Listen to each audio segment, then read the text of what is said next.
have a picture of a guy here. Who do you think that is? Caesar. Good, someone got it. Now the reason why I put him up there, because I'm going to show you tonight, we're talking about defining leadership.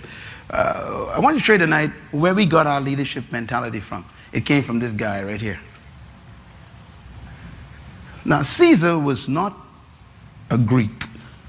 He was a Roman. But the Romans invaded Greece.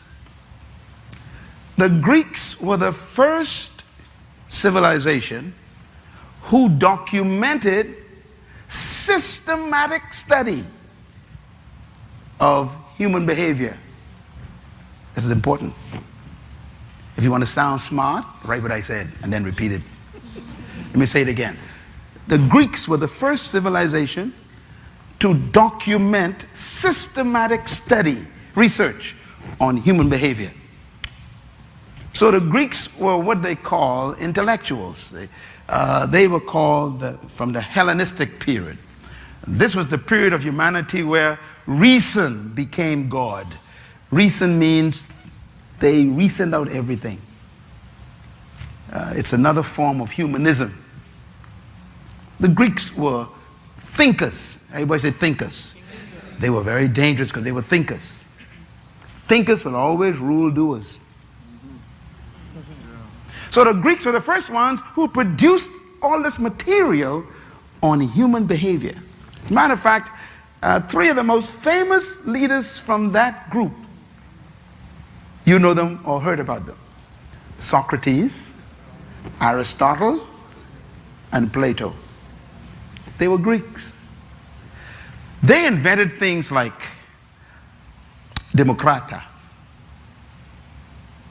Sounds familiar? Yes, they invented democracy. The Greeks did. That's not from the Bible, that's from the Greeks. They're the first ones to develop the concept of citizen. Matter of fact, the Greek word for citizen, write it down, is the word Polites. Politis. That sounds familiar? It's politician. That's the word in Greek. They're the first ones to study human control. They're the first ones to document manipulations, mechanism, how to control humans. The Greeks were fantastic thinkers. They're the first ones to invent what we call leadership theory. I'm getting at something very important here. So let me give you now, I studied this in college and I was shocked. And then when I finished college, I kept reading and I was more shocked. I discovered that the Greeks actually still rule the world. The Greeks are ruling the world from their grave. As a matter of fact, dead men rule the Bahamas. Dead men. Dead men rule America. Dead men. Dead men rule Europe. Dead men. Why? Their ideas are so powerful. They left it after they died. They invented democracy, and it's ruling the whole Western world, including the Bahamas. That's dead men ruling your country. They were powerful. Now, the Greeks, when I studied them, they had all these complicated ideas about human authority and human power, and they studied, the concepts of how to control crowds and how to manipulate people, and very interesting concepts. I isolated a few of them for you that survived even today in our culture. Here's the first one. The Greeks believed that leadership was a product of natural endowment. Write it down. What does that mean? The Greeks believed that certain humans were born endowed with certain unique characteristics. And if you weren't born with those qualities, then their conclusion was you were created by the divine gods to be a slave. They believe that. So it doesn't matter what you think about yourself. They would study you and see if you have those natural endowments.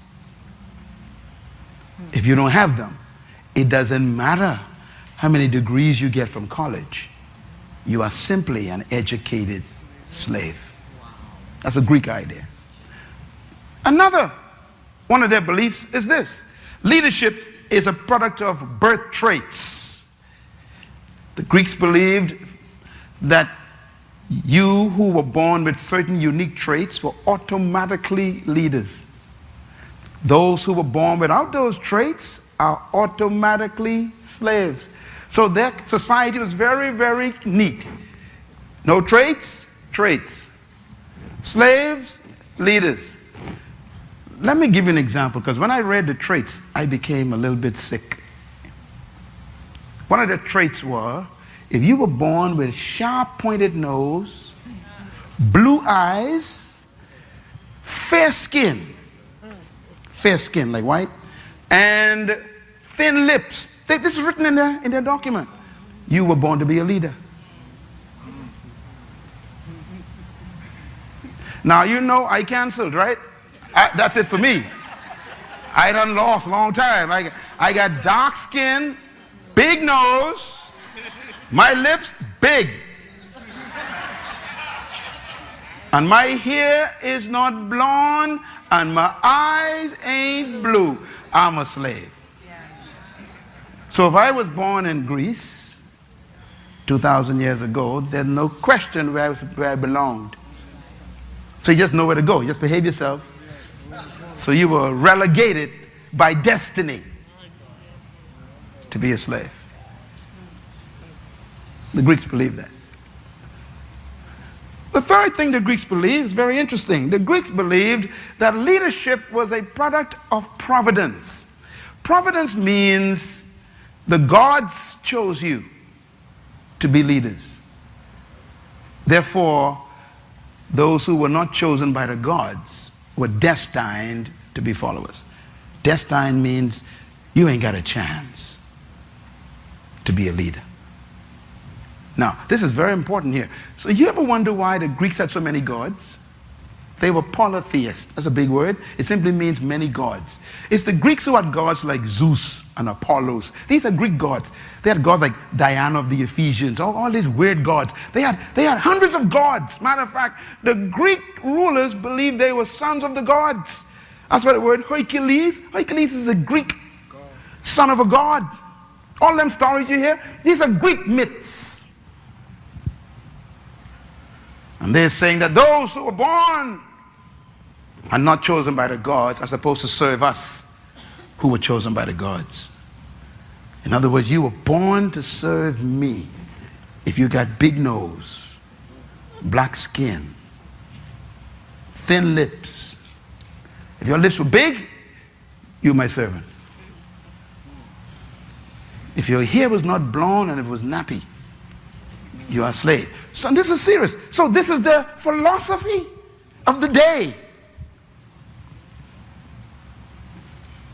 So putting on a suit and wearing a tie didn't impress them. You are simply a well-dressed slave. See, some of y'all think that changed.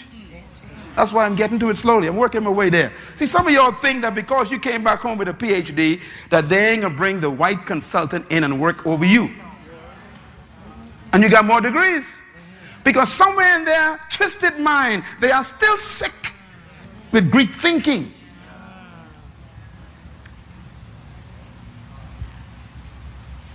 This permeates our structures. It permeates the fabric of our leadership. That's why I am so weird when I be among them. I'd be so ashamed that they even think that way. How can you think that we're not good enough to own something? Because they're being convinced by the Greeks.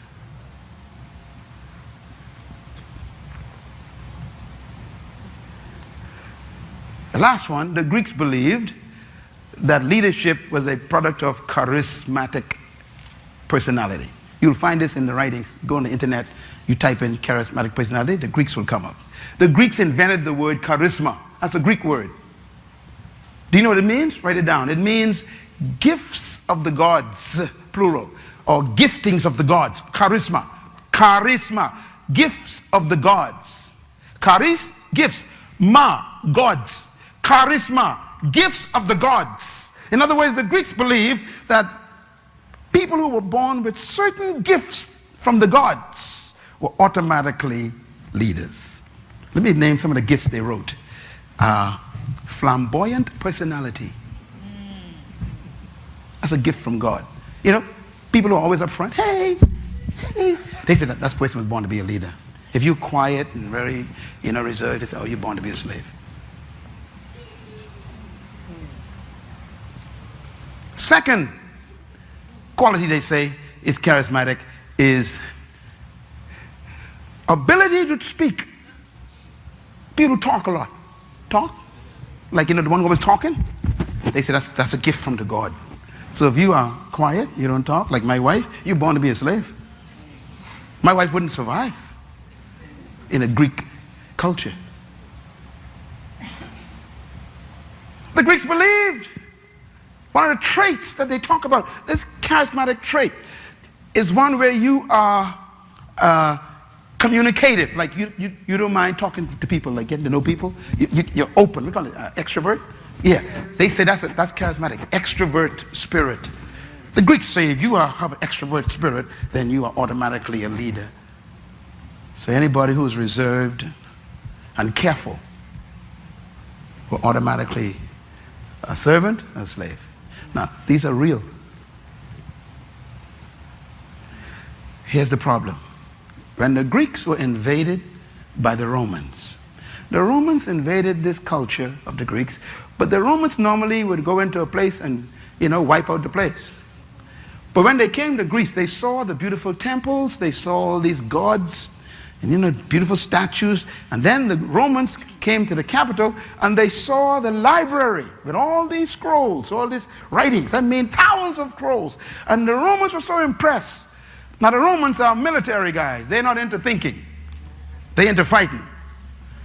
So when they came to Greece, they were astonished. They said, no other civilization is like this. So instead of destroying the library, the Romans saved it. And the Romans took the books from the library back to Rome.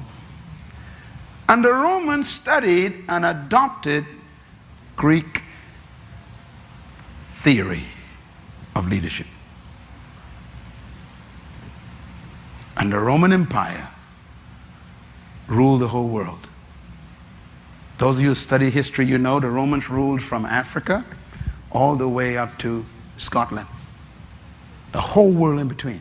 This is the only country in history that ruled the world. No other country has ever yet ruled the world. Rome is still the greatest country in history. They ruled from Africa states all the way up to England. These guys rule all of Europe. One nation ruled the world. And their philosophy of leadership was Greek philosophy. Think now. So the Romans believed, since they destroyed the Greeks, that they were gifts of the gods. So the leader of the Roman Empire took the name Caesar. Caesar is not a name, it's a title. It means son of the gods. And the Romans adopted the Greek theory of leadership, and they ruled the world with that. So anyone who was not a Roman was automatically a slave. So they say, when in Rome, you don't do what you feel like. You are a slave. You do what the Romans do, they say. Now you know where that came from. Okay, so the Romans now took over the whole world. Follow me. I'm trying to explain why you can't define leadership. Do you know what the Romans did? The Romans destroyed themselves because no one could destroy them. They were so powerful. They destroyed themselves by immorality. Rome was destroyed, they say, by the loins of the Caesars. Their sexual life destroyed them. And we're on our way there again. 14 Caesars ruled Europe. 14. 12 were homosexuals. And they liked little boys. And Rome was destroyed by immorality. We're heading that way again.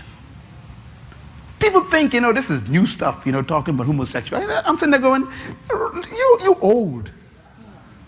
Sometimes you all hear me say that, you think I'm not throwing jazz. This is nothing new. We're on our way down if we go this way. History has proven you don't go this way. You self-destruct. Rome proved it. Rome was destroyed by immorality. Their value systems collapsed.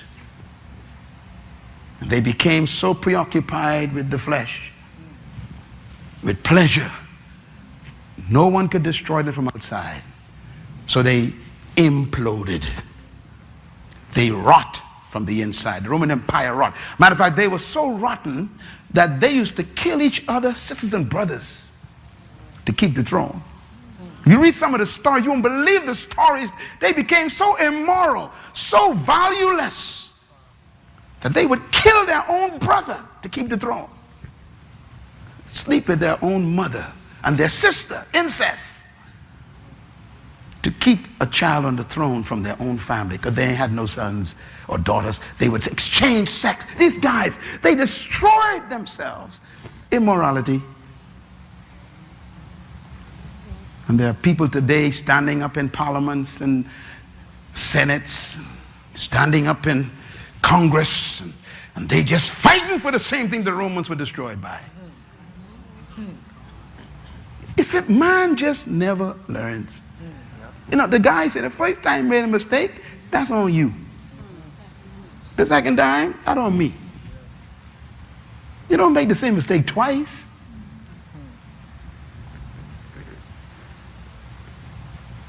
I read once in a book, it says, if you make the mistake the second time, it was not a mistake.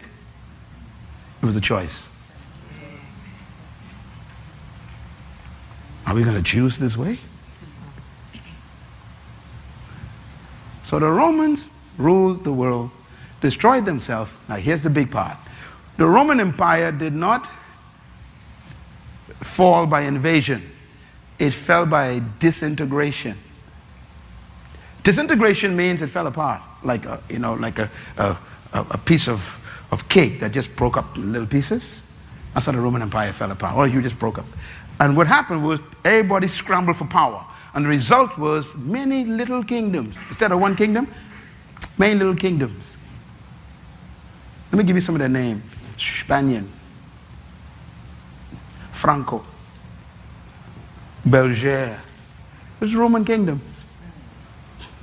Anglo, Roman kingdoms. Portugal, Roman kingdoms. We know these kingdoms in English. Franco, France. Belgier, Belgium. Porco, Portugal. Anglo, Spanian. They're all kingdoms. They are all Romans. You can get it after I'm gone. They are all Romans. So their psyche, their mentality, ingrained. We were chosen by the gods to rule anybody who don't have our traits. They were chosen by the gods to be our servants and our slaves. They are not complete divine beings like us. We are superior.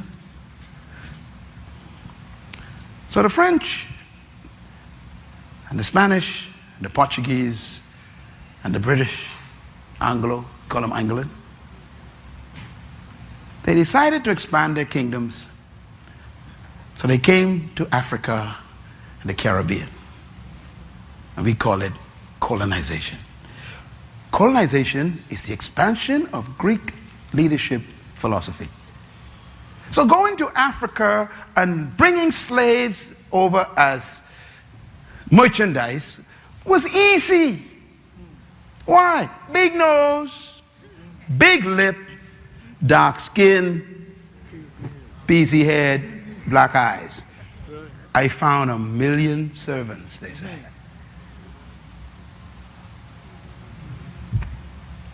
So they come to the West, they establish their plantations, whether it is Carolina or Florida or Louisiana or the Bahamas or Jamaica or Barbados or St. Kitts or St. Thomas or St. Lucia or Guyana or Mexico. They had their plantations and they couldn't use the people they met here because they killed them out with disease. And so they went and found some divine slaves chosen by the gods to work the ground. And they brought them over on ships. And the first ones to bring them was the Portuguese. The Portuguese told the British, we found some people to work the farms. And the British said, where you got them from? They follow us. And they went to the west coast of Africa. And then the French found out. The French said, oh, let's go get some too. And then the Spanish says, oh, let's get some too. And everybody started dashing for divine slaves. Remember, divine means you were chosen by the gods. It's not racism, it's leadership philosophy.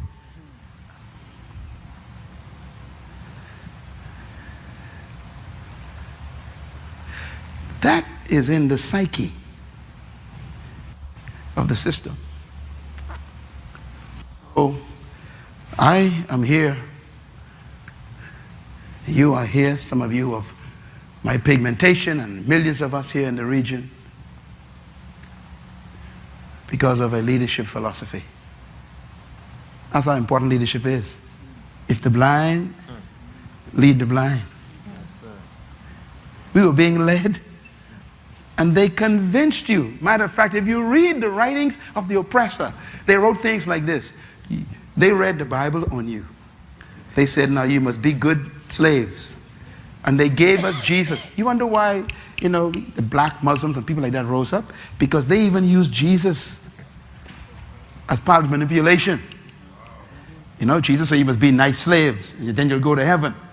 If you go to heaven, you'll get robe and shoes. You can't get them now because we ain't giving you none. But you get them and you get to heaven. So now the slave in the farm starts singing, I got a shoe, massa, you got a shoe. All of God's children got a shoe, but I ain't gonna get mine until I go to heaven. I'll walk all over. See, in other words, you get yours now, massa. I can get mine when I go to heaven. All of that is brainwashing. Those songs that we used to glory and call Negro spiritual, you need to read the words of those songs.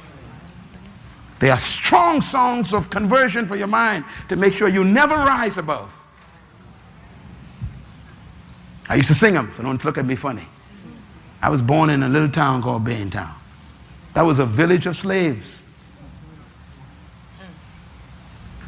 I'm trying to show you where leadership problems come from. So for 394 years, they ruled these islands, and they made all of us believe you were born to clean my house. You were created to plant my corn. You were sent by God to wash my clothes and cook for my children. And so there we were stuck in the back room. Oh, by the way, you ain't got no charisma, so you must be seen and not heard. You see, that's part of the system. So you're supposed to work, but no one's supposed to see you. And so the little slave walk around the house cooking, and and they ain't supposed to be around when master got friends. See, the whole thing, psychological. That's why some of you all you're so timid today, and you think you're cool. Timidity was taught.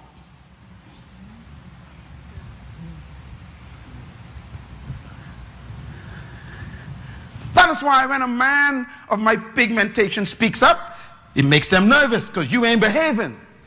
Some of y'all wonder why they thought Martin Luther King was a problem. Because he was a black man talking loud. You ain't supposed to talk loud. Stay in your southern church, have church with a stained glass window, and shout by yourself. Don't come out here telling us we're wrong. That was the problem. It was a leadership problem. To tell Miss Rosa Parks that she's in the wrong seat was very natural for them. You don't understand. You say, there ain't no prejudice. This is the conditioning of the culture. You ain't supposed to sit here. Yeah, but I'm a human. You ain't no complete human. See? The gods told us where you're supposed to sit. In the back, they say. Divine assignment. I'm saying this for a reason. That is still here in the Bahamas. Yes. No matter how much school you go to, no matter how many degrees you get, no matter how much you think you know, when you come back, they tell you, you're just a smart slave. It's a leadership mentality. So now you know why Miles Monroe is angry.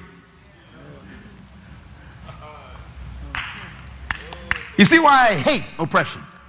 Because I got the truth. I love everybody. I like everybody, you know. I like everybody. But don't you ever imagine you're better than me.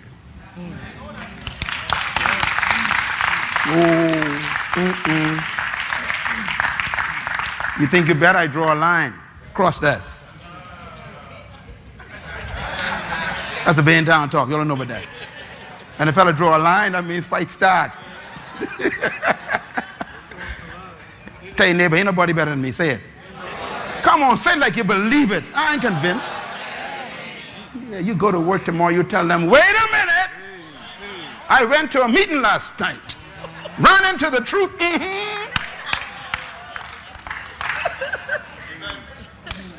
The Romans invaded the rest of the world with their philosophy.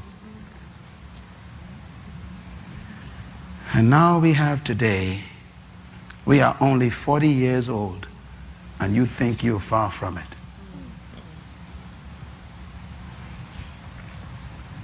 See the Filipinos? Same problem. The British took over there. First the Spanish took over, then the British came. So they had two armies. So the Filipinos got the same issue. Mental damage.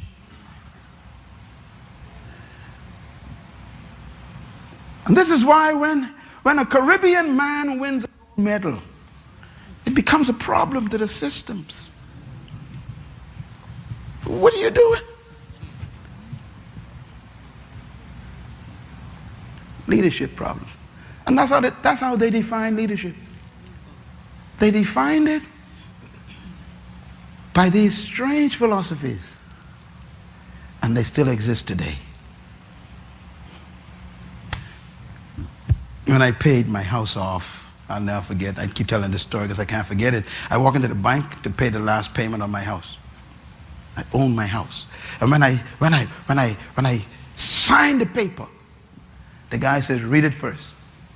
It was the original document of that paper for that piece of property.